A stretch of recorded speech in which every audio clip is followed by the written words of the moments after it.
You might have noticed that our name and our whole vibe and everything everywhere is different, shall we say.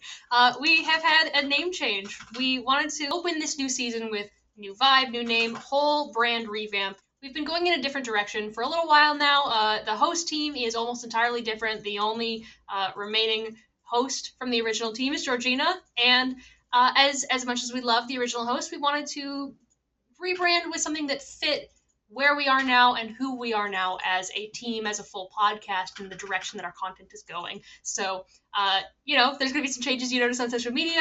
Certain links will be different. We'll try to make sure that everything is updated everywhere. But just so you guys know, that's why things are different. Same old podcast. We're not changing the content. We're just, sort of getting a facelift. It was time. Hello, this is Georgina Rose. This is Nike Laurier. This is Temperance. And welcome to Magnolias and Magic. In this episode, we're going to be talking about mythological literalism, or without the isms that I so deeply adore. Are the myths true? Should we consider mythology like fact? And how, as pagans, do we really interpret mythology? Do we literally think that all these events happen? Do we think they're more like metaphorical? Are they spiritual truths? How can we use them in our practices? And the real question, if I burn the wrong incense, am I getting smited? All those lovely topics.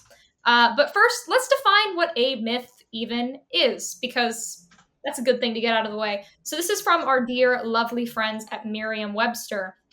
Myth means a usually traditional story of ostensibly historical event that serves to unfold part of a worldview of a people or explain a practice, belief, or natural phenomenon. Simply, in my sort of how I would phrase it, myth is a framework. It's a way of understanding the past, understanding how things work, and giving us explanation. As practitioners, whether you're a witch, occultist, spiritualist, or whatever label you like, you're going to probably encounter myths in some form. And people interpret them very differently. And so we want to talk about it and address the burning question of, are they true? There's a lot to go on with this, right? And a lot of what comes up if you're going to be studying myths in any way, shape, or form, regardless of your viewpoint on it, is ultimately going to come down to transliteration. This is how things change over time, what happens when they get written down, who is writing it down, when are they writing it down, why are they writing it down, what motivations do they have for doing it, and what motivations do they have for writing it down in the way that they do. We see this in a lot of cultures. I know that Temp could talk about Irish mythology. I certainly could talk about Norse mythology and how Snorri Sturluson, who was a Christian, wrote down a lot of the myths after what we consider to be the sort of like the height of the Viking Age. So it was from an outside source for different reasons, for different religious and political purposes.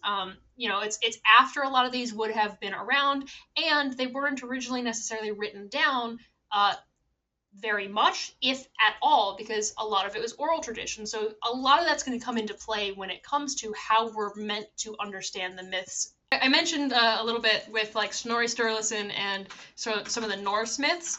So some of it is like it was several hundred years after the height of the Viking Age, or what we consider to be the Viking Age. He was a Christian author, not a pagan author. He wasn't necessarily like born and raised and from there and, immersed in the culture enough to know some of the cultural things. He did do a lot of work, and he's a big reason why we have them. And he's the earliest person that we have to have written them down. But there's still a lot of factors that come in. And there's a lot of this happening, or that had happened with the Roman Empire in a lot of places where they went. A lot of the cultures that they conquered or met or whatever, if they were writing things down, they may have changed things for their own reasons. Yeah, the Romans are going to come up a lot in this one, as well as the Christians, two nice groups. Because they both like to write things down. A lot of people in like the ancient times, they weren't really like writing. So a lot of these stories began orally and were passed down and were later written down. Obviously, if someone who is not part of your religion is writing your myths down, they're probably going to take a different perspective. And so they're inherently going to have changed at that point, right? Like, you have to think of the intention of why the person's writing this down. Is the person writing the story down because they want to record a religious truth? Are they doing it because they're just trying to like record the culture, like in a historian sense? just why are these things being written? Even with translations, why were they translated? Because even between translations, certain words and sections can change. Like, I think we've all heard a myth and then read it somewhere else and it's been a little different. And we're just like, what? So you got to always consider that when you view your myths. Like, where are you getting your myth from? Who's writing it down? Even like modern, like when myths get put into things like anthologies, if you buy like a myth anthology, there are a ton of them in bookstores. You can even see variances from anthology to anthology because they could be using different translations. They could have shifted it just for editing reasons.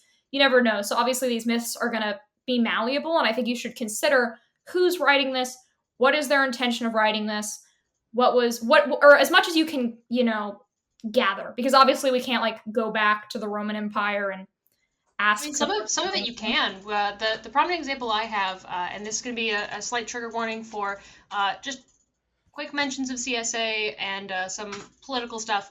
We're not going to get too deep into it, but we saw this with the Bible. Within the last 100 years, we saw a passage be translated from a word that meant lover of little boys or lover of young boys to homosexual, and that was for political reasons. So we all know how that passage has been used, in recent years.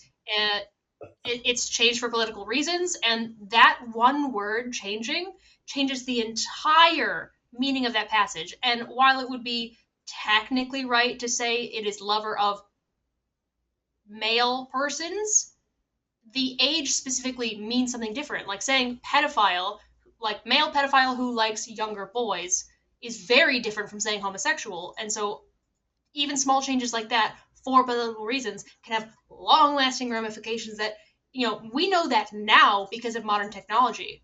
I'm sure that happened plenty of times throughout history that we never knew about, because how could we?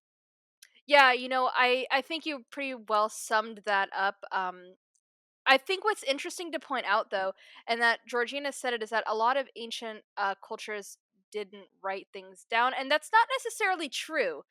That's a very European and American standpoint, but we have tons of recorded data throughout Central and South America. We just don't know how to interpret it. And we know lots of libraries were burned. We also have, interestingly enough, ancient Egyptians. And the ancient Egyptians are, to me, interesting because they recorded a lot of their stuff in such fine detail that it's really, I mean, it does, through the translators, it's up to them, but they really did record in their own words their mythology, and their cosmology. So I think that we do have lots of examples, and we can go into Asia as well for these examples. We do have lots of examples, but a lot of European traditions were oral, and so that's the difference that we see. Yeah, and that's why I specifically cited like Irish paganism and Irish myths and Norse myths being the two that I know were much more oral. Because yeah, you're right. A lot of them had written systems or things that they wrote but didn't write down other things. You mentioned Egypt, like absolutely yes. Greece, same thing. A lot of the Greek myths were all written down by their own people, so they are usually slightly easier to translate or search back through translations to find the sort of like original context, but with oral traditions, that's a lot harder. We can still trace it in some regards, but that's where, like, if it's the first time it's been written down ever, looking at that first written translation, a lot of the motivations behind it. Well, yeah, looking at who wrote it down and why they wrote it down is important too, because we have Rome specifically writing down a lot of other people's cultures with their own biases towards those people, with their own political and religious interpretations that are going into it being transposed onto the myths. So it's important to recognize, one, who wrote the myth, two, what would be their purpose in recording it. Was it to save culture, or was it to kind of shift people into a new way of thinking or behaving? Because we do know that occurred. So, recognizing what were the uh, potential original motives of recording this myth, and then, how does that translate to today? How are people modernly interpreting that myth? Yeah, well, there are a lot of myths that people now interpret different than people did in the past. I mean, we see this with Persephone. Like, I think the way the Persephone story is interpreted in like the mainstream, like witchy pagan community is kind of different. because the myth's called the Rape of Persephone. But at the time, like in the culture, it was common for people to like. So if your parents didn't approve of your marriage, you could get kidnapped, and then they kind of have to. So it's a way to get around like parental consent. So a lot of people looking back at it now are like, oh, this could have easily been something that she agreed to get out of her life where she's stuck with her mother and sort of reclaim her power. But of course, a lot of people take it just with rape. He kidnapped her, he took advantage of her. So those are hugely wildly different interpretations based on different amounts of historic context. But And so also, part of that historical context is about how words are used. So, how the word rape was used was not always to refer to sexual assault. Rape used to mean to carry off, to steal or carry away. So that plays into that, like, needing to kidnap her in order to, like, elope, essentially. So it could have been consensual. The word rape was just in reference to carrying off. It has changed with time. So us What's your hearing that basis for the history of that word? word rape originates from the Latin, I don't know how to say this, rapere, supine stem raptum, to snatch, to grab, to carry off. Since the 14th century, the term has come to mean to seize and take away by force. In Roman law, the carrying off of a woman by force, with or without intercourse, constituted raptus. So it meant to carry away, to carry off. Okay. Well, to take from someone else. Yeah, to seize, to take away by Yeah. force, even in some cases. So yeah, the meaning was that, and then changed. And how we view that word now is very, very different, and would influence how people see that myth and how people see even that deity. We see this a lot with some of the Zeus myths. Now, I'm not going to excuse some of the Zeus myths because, even in some of those cases, it gets funky. But the context behind the myth, the cultural context, even not just the context of the words, but how the culture viewed a certain act or a certain role that people played. Obviously we know that gender roles have changed throughout time, so maybe we would see a myth as being incredibly sexist, but if that was the gender norm and accepted by everyone generally back then, it's a lot different how they would have viewed it versus how we view it from our modern lens.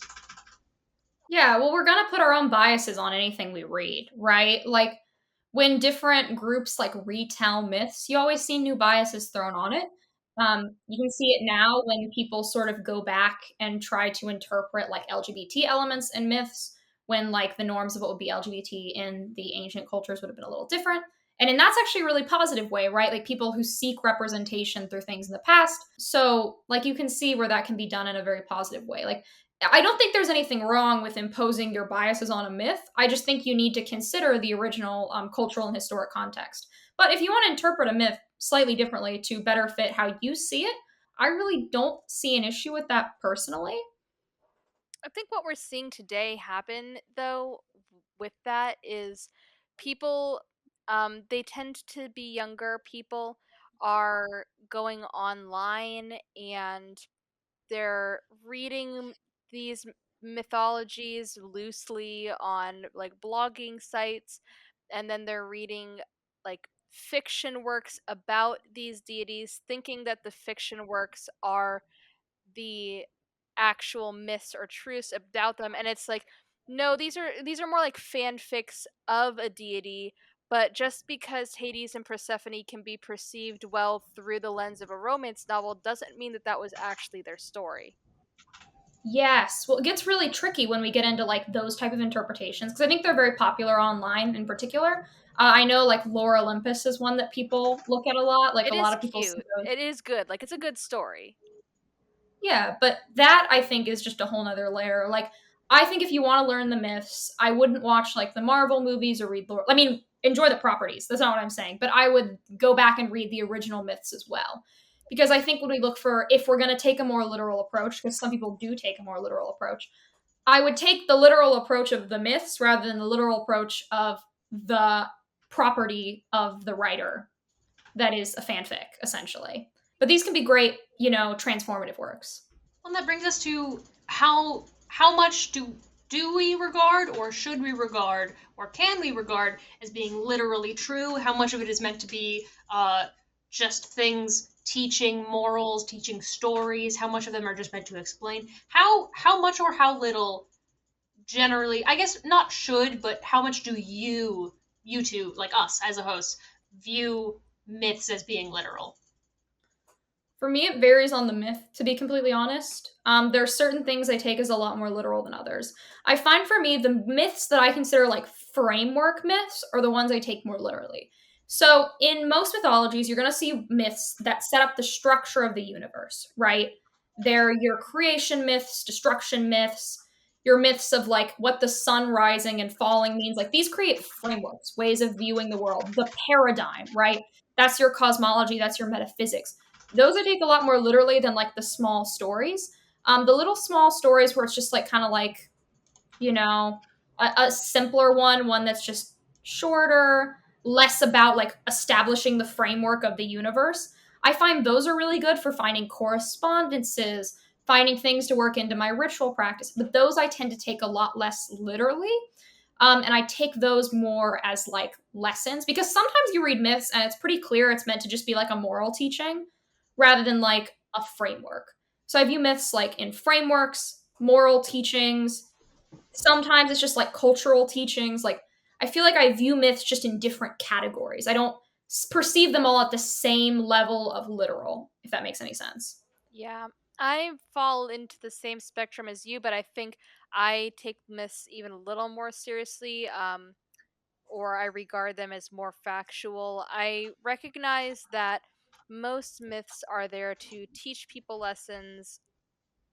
Most myths are there for that purpose. We do have the creation and destruction myths, but I find that if you took like a sample of like the majority of myths, they're teaching lessons or talking about actual like events or things of that nature. So I tend to skew a little more literal, although I do keep in mind that they are myths are typically written in a way to be entertaining, to be memorable. So something that's entertaining and memorable is not going to be as actual as a day-to-day accounting. Well, that Maybe. makes me think of a quote from one of my mentors who, so for all our LARP events, and this is true for pretty much any large group event, so we usually have like, this relates, I swear. We usually have like campfires and everybody sits around, and usually people end up telling stories about things that they've done. This one time I was on field and I did this thing, or this one time I had this interaction with this guy, or whatever. And my mentor likes to call it sitting around and telling lies, like affectionately, because most of them are a little bit overblown. Sometimes they're a little exaggerated. Sometimes you change up the wording, a little bit of your interaction with this other person to make it a little bit more fun. The thing still happened, and the core of it is still the interaction. Like, let's say you had an argument with a guy on field, and later you were able to get a really good smack on him because you got a really good opportunity. But I mean, it's generally boring. You guys had an aggressive interaction. You found him later. You hit him. You ran off. That's it. The interaction around the fire where you're telling lies might be you guys had this interaction, you vowed to get your revenge on field, you found him later on field, got your last word in, and then you hit him and ran off. That may not have been exactly what happened. Maybe you didn't get the last word in, but the core is you still had that interaction and hit him later.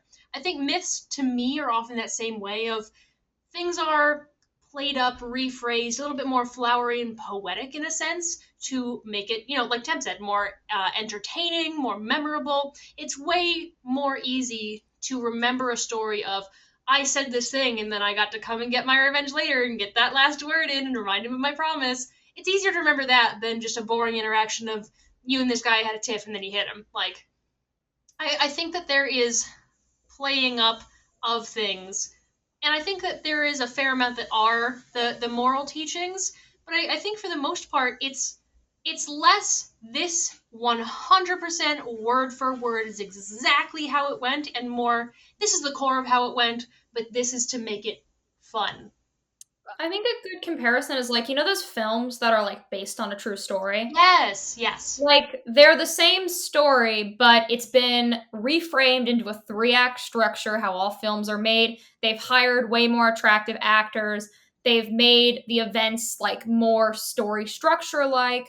They rework it to better fit it within the framework. of a film. I think that's a good comparison. Or like books versus movies. I know that usually people reference like Harry Potter.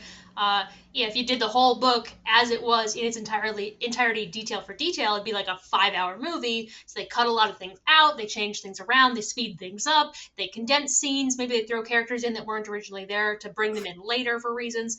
It's still at its core Harry Potter, but maybe they're missing something or they've added in new things. I would like to point out that, um, when we talk about a lot of the myths, most European myths come out, and I'm only speaking about European myths. Most European myths come out of, well, not most, but the ones that I'm referencing come out of epic poems.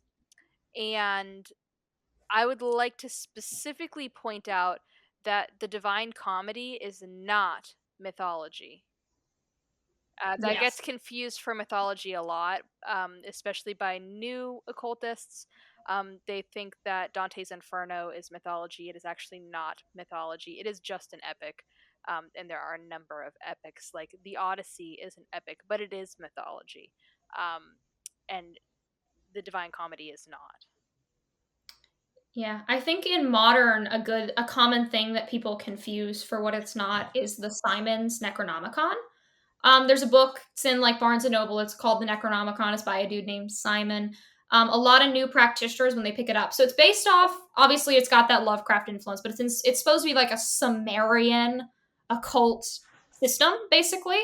But in reality, it's chaos magic. But a lot of people, when they first read it, and I'll admit it, when I was new, I read this book and I actually didn't know it was chaos magic. I was confused. And a lot of people think this is like ancient Sumerian, Middle Eastern, Mesopotamian like magic, but it's by a modern writer. It's just chaos magic. That's another one that I think people confuse a lot. And then there's also ones that I think are both to serve as a moral lesson and also some degree of literalism.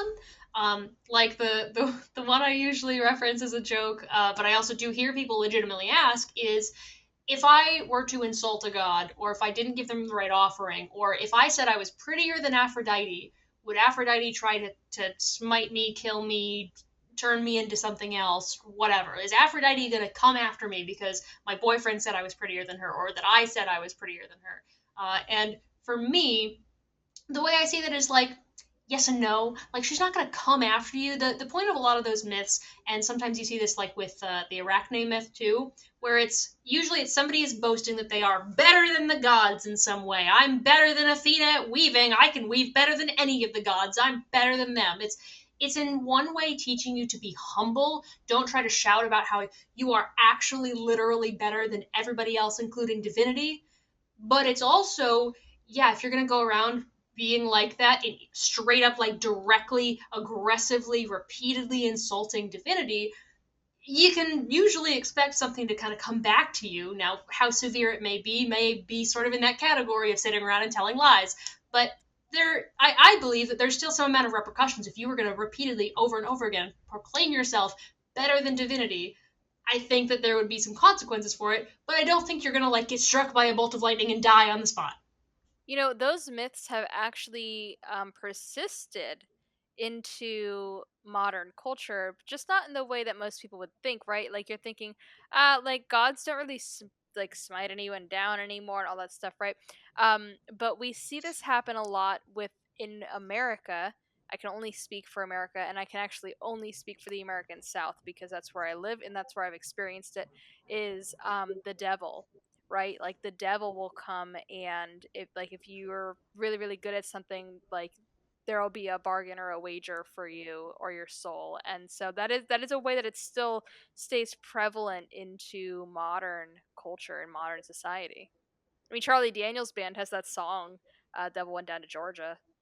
It's a really good song. I really like it. I think everyone There's a knows small it. portion, not quite with divinity necessarily, but I know that a lot of Native American entities are not even spoken of, like their names are not spoken, because there is fear that that will bring that entity to you and it can cause serious harm, death, crop failure, whatever, like all these terrible things that can happen. So you do not say these names. Maybe it's you don't say them in these specific areas. Maybe you don't say them at these times of year. You don't say them at all. But it sort of falls into a similar concept, right, of saying or doing something that will bring this negative consequence. So we still definitely see it to this day. I know that a lot of Native people will say, look, please don't say this to mock it. All you have to do is just not say it, even just around me. Like, come on, guys, just be respectful. Because, there's sincere belief, just as we all hold sincere beliefs about what will or won't happen if you do or don't do a certain thing. It's a sincere belief and tradition that you don't do this because this thing will happen. And it has, not saying it's the same, but that same kind of vibe of like, don't say or do this because you will face consequences. It still is a concept today. Yeah, I think the Christians are actually a really good example of a lot of mythological literalism. I think especially fundamentalist Christians, like they take the Bible as historic fact. These things will literally happen. And of course, like devil folklore, weaves into all of that. And so I think when people, because a lot of pagans are ex-Christian, a lot of pagans, I don't know why, but a lot of Thelemites are ex-Catholic in particular. There's a lot of ex-Catholics who, later become Thelemites. It's just a pattern. I don't have really any reason why. We just have a lot of former Catholics. They're both ceremonial. Yeah, they're both very structural. Yeah, so we got a lot of ex-Catholics over here in Thelema. And so a lot of people, when they come into Thelema, have a lot of sort of Catholic ways of thinking that they enter Thelema with, which some of them we actually still align with, but there's a lot of sort of deconstruction that sort of has to happen. It took me like multiple years to sort of deconstruct like the Christian beliefs that I realized I had like deep set. You know what I mean? That it took me a long time to even realize that I was thinking in such a Christian way. There's like a Christian mode of thinking that you have to break from when you leave this religion. So I think a lot of people, when they come into paganism, they bring in that Christian way of thinking and they interpret pagan deity and pagan myth through that biblical fundamentalist Christian framework, right? They see it through that way. And so their perception of myths is directly how Christians would interpret the Bible because that's their way of thinking. Oh yeah. There's a lot of biblical literalism, like the earth is literally 6,000 years old or whatever the number is, versus the 4 point some billion, maybe it's 14.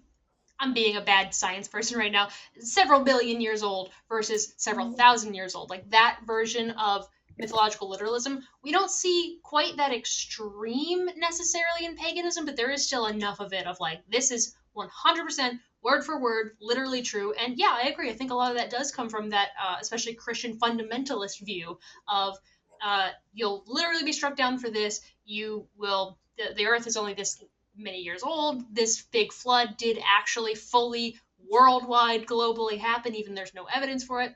I think personally, my view on those scenarios is that, again, it's that telling lies thing. It's not actually these literal specific facts. And again, we know that the Bible specifically has changed a lot over time. So the hardcore mythological literalism in anything, but especially in the specific case of this, is always a little bit funky because I don't think that half of it's meant to be so literal, or if it was, it's changed. So you have to be sort of careful with your source material and not just take, well, this is the newest edition and it must be true. It must be true to a source, so I'll just go with that. Like, a lot of this will take a lot of research, which is the tough part, and I think a lot of people get intimidated by that because it feels very difficult, because so much of it is academic and it's hard to parse through. It really, truly is. To get to the root of that information. So, like, how do we healthily use and understand mythology without getting too deep into mythological literalism or straight across to the other side of none of this is real? So I think with that, it's about balance. I think pagans in general, speaking broadly, have a more like we think all of us, all three of us, have a belief where some of it's true, but it's not like complete, rigid, hard fact for every single myth that was ever told. Every myth is true. Right? Yes. Okay. It's not as hard, black and white as a lot of other religions are. And so I think it's realizing that it's not as black and white, right? Because it's a very different way of thinking. You have to sort of learn that. You have to, and obviously make your own interpretations. If you want to think every myth is very literally true, I say you can. I do caution you that can lead to some unhealthy thought patterns, and will probably impact your practice in specific ways. I would try it. Let's say if you're going to go full mythological literalist, go ahead. But I caution you, please don't think that if you give the wrong incense, like not the perfect incense to a specific spirit, that you're going to like wake up in a ditch, okay? You're fine. Be kind to yourself. I think the more literal people take myths, the harsher they are on themselves in a lot of ways, because they're more scared of these consequences. They're more scared of bad things happening. And so you want to make sure that if you're going to go that direction, you're doing it in a healthy way, right? You're not going to wake up dead in a ditch for the wrong incense or the wrong color candle. Obviously, if you can, get the correspondences as right as you can, do your research. But small things are not gonna like ruin your life. Except for Moldavite. Yeah. I just relax yourself. Be kind to yourself. Don't let your interpretation of myth like rule your life, because that's a very unhealthy way to live. You need to like what you should do. This is my advice. Learn from myth. Learn what these spirits represent. Learn what herbs are used. Seeing how herbs are used in myth is typically a good way of understanding what their properties are and like how you use them in workings, right? Like there's a lot of like ritual information you can get from these myths, but don't take it to where your life is ruled by this fear. You know, we want to avoid that. That's a very unhealthy way to live and something that we should try to move away from, right? Have a healthy relationship and always make sure your connection to your religion is healthy. Well, I don't think that For your me- connection to divinity or religion should ever be through fear. Yeah. And so if you find yourself, because if you have a background where you were traumatized through any religious upbringing, and it's not just Christians that have, religious trauma. So if you were traumatized through any religious upbringing, and for you there is a sense of fear in divinity, that's something to work on and work through. For me, a healthy relationship with myths and mythology in general it is difficult. It really is. I'm not gonna lie. Trying to parse myth for what it's supposed to be, what it originally was, how you're meant to interpret it, how it was meant to be interpreted by original source, whether or not it's even actually mythology in the first place, like Temp was talking about earlier. It takes a lot of work. So, like with a lot of research things, take your time, but try to find diverse sources if you can. There's a lot of different translations, there's different retellings. Trying to find sort of the center of where all of them mix together can help. And there's even mythologies that you're not going to know which one is which at all. I know that in Norse mythology, there's like Odin and his brothers, and sometimes it's one set of brothers, and sometimes it's a different set of brothers, and both pop up a lot, and none of us are really sure which one it is. So sometimes you just have to accept that that's going to happen, and you just got to know that that's what you're going to run across. And you got to take your time with it, because it's going to take time to find your different sources, to find the source, to find historical context, to find political context, to find like if transliteration happened and how that impacted it. Take your time and be open to being wrong. I mean, Georgina admitted to thinking at some point that one book was mythology when it wasn't. And it's okay to get that wrong. It's okay to be wrong about a thought that you had about some part of mythology that was later proven to be untrue. It's all right, because we all make mistakes, and it helps you to learn and grow, and now you know that for yourself, and you can understand why you may have come to think that. It's all right. I have a book that can actually teach you how to track mythology really well. So I'm going to talk about Peter Gray's The Red Goddess for a second. Hear me out. It's a reference for this. So there's a goddess in Thelema, probably the most famous Thelemic entity. She gets a lot more love than any other spirit in Thelema. Everyone else gets slept on all the time. Rip Hadit, okay? No one cares about Hadit. Anyways, so Babylon. So there's a book called The Red Goddess, where Peter Gray attempts to track the Thelemic goddess Babylon. We start with Inanna Ishtar. We explore Astarte. We explore the Whore of Babylon in Revelations.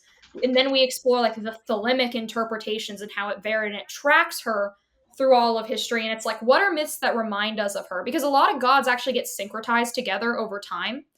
Like, these gods will get smashed into one god, like Inanna and Ishtar smashed together, right? They became one goddess at a certain point. So it tracks the modern goddess Babylon, because Thelema is very modern, back through all the possible goddesses that could lead into the Thelemic understanding of her. So if you're following a more modern tradition, like let's talk about Wicca. If you follow Wicca and you want to worship the horned god, right? You're going to want to track what are all the spirits that could have built into this, because with these more modern approaches, you obviously read like the Wiccan explanation of everything, but then you're going to be like, so where does the horned god come from? Like Jason Mankey recently released a book on it where he explores Pan, explores a bunch of other like spirits that are horned gods through European pagan mythology, and is like, this is where the horned gods sort of comes from. These are the horned gods in different cultures. This is how it all kind of fused in the little blender of Wicca and came into the horned god that we know and love from the Wiccan approach. So if you're following more modern tradition, you're going to want to do that. You're going to want to look back and read a ton of mythology. We're not trying to straddle you with too much work, but you're going to want to track like where these spirits come from.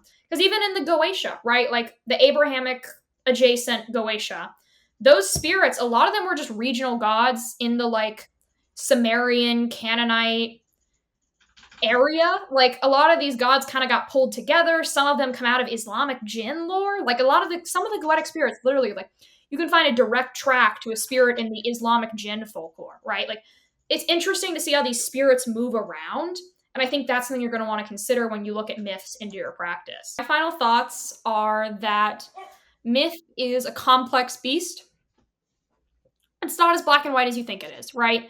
It's not, to me at least, it's not as clear cut as myth says this, I do this, right? There's a lot of tracking you have to do, especially if you're someone like me and you follow a modern, heavily syncretic tradition, right? Like people from a Thelemic perspective, you got a lot of tracking to do, right? Because you've got a lot of lore that's been thrown together. So when you understand these spirits, you need to go before whatever Crowley was saying and see where he got that information. Because the majority of Thelema comes from pre-Thelema, right? To fully understand Thelema, you need to look back, like a long back, and then further back, and then further back, and then further back, and just keep going through these authors, keep going through these myths, see where they came from, and it's interesting to see how they form together, and then through reading all of that, develop your own understanding. Then you do the rituals, you get your personal gnosis, and then you have your full-fledged understanding. And even if you've been working for a spirit with a spirit for a while, I've talked a lot about my connection to Saturn. I think I've mentioned it before. Recently, I found some lore through looking into the Fraternitas Aeterni, a Thelema-adjacent German group in the Weimar Republic. There was certain information in that actually changed my understanding of Saturn, because Saturn was heavily utilized in that practice. So even that, from like this very Roman understanding I had prior, shifted a lot. So like look through these myths, look through how the myths changed and how modern groups interpret it can even change it further. Just do a lot of research and see what happens. And no, you're not going to die because you burnt copal incense instead of dragon's blood. I promise you'll wake up tomorrow. You won't be in the ditch. My final thoughts are that understanding myth, finding myth, and, you know, like Georgina said, tracking down the origins of myths takes a lot of time. Don't try to blast your way through it and think that you'll just be a myth expert in a year, because, I mean, there's literally entire degrees, master's degrees, PhDs that revolve around. These degrees revolve around purely exactly that, trying to track down myths, trying to find their actual origins, working through translations, finding the real truth behind what was there, working through the historical context. You know, it's a lot of work. It really is. So don't rush. There is truly no rush. Just like with everything else in this path is meant to be lifelong. So don't try to feel like there's a deadline on understanding mythology, because it will always be a new thing that you're learning, just like a lot of the other parts of our paths. It really doesn't have to be sort of a panic thing. And be open to being wrong, be open to new ideas, be open to new translations, new revelations, because there's also hardcore academic work being done all the time, and I'm sure there's a lot of stuff we'll learn or discover or dig up in archaeological digs, even, there's going to be a lot of new things that will come with time. So there will always be changes to be had to a lot of these ideas that we already have about myths. So just be open. My final thoughts are that myths can sometimes be literal and you won't believe that they are. And my example for this is Jonah was in the belly of the whale, and recently we had a lobster fisherman who was swallowed by a whale and then spit out. And then a lady was in a doctor's office because people were like, no, that didn't really happen. And then a lady was in a doctor's office and she was sitting there with him and she like live streamed the event.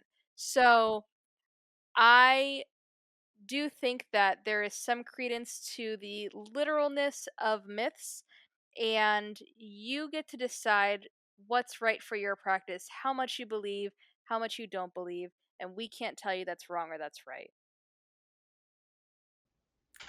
And this has been Magnolias Magnolias and and magic. Magic.